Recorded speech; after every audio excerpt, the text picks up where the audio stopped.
Additionally, I have a client with a service area business. Is it worth convincing them to make their street address public for better rankings?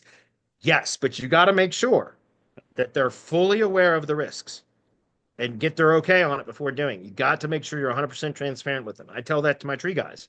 Tell my tree guys all the time. Listen, I know you have an unpublished street address. You work from your home. I get it, but we can get better results if we publish your street address. However, you have to be made aware that publishing a street address can likely trigger re-verification or possibly even a suspension.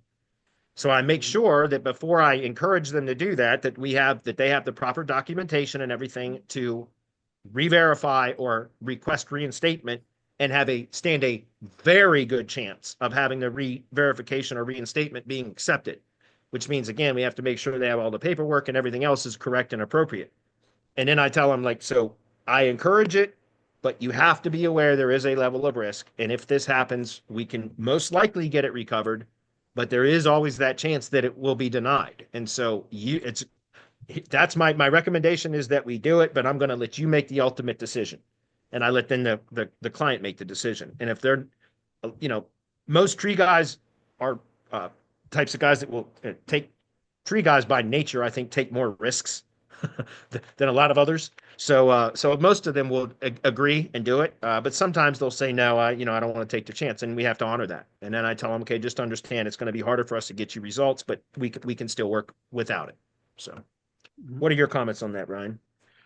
I 100%. If you can show the physical address, and if that means you need to get, office, virtual office with, reception services, things like that, that's a part of the whole idea of marketing, right? The thing is when it comes to actually having your business located there, like physically, the bottom line is you're gonna get better results. I think it's also interesting, like in my opinion, it should also go into your SOP, have your oh shit folder, right? With the business information, the documentation that you're going to need.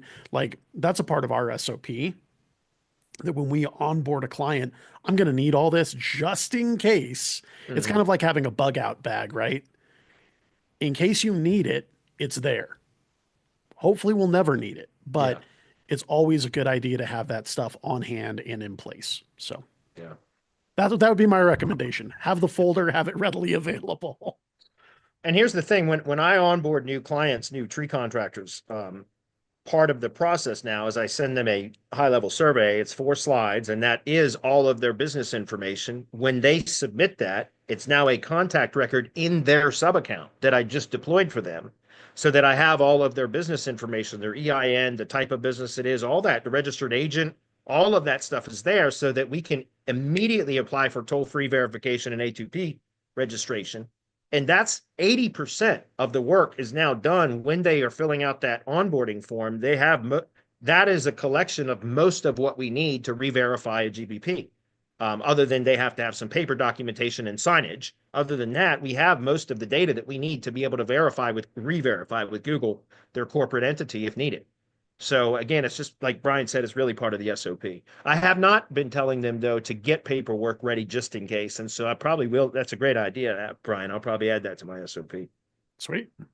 So thank you.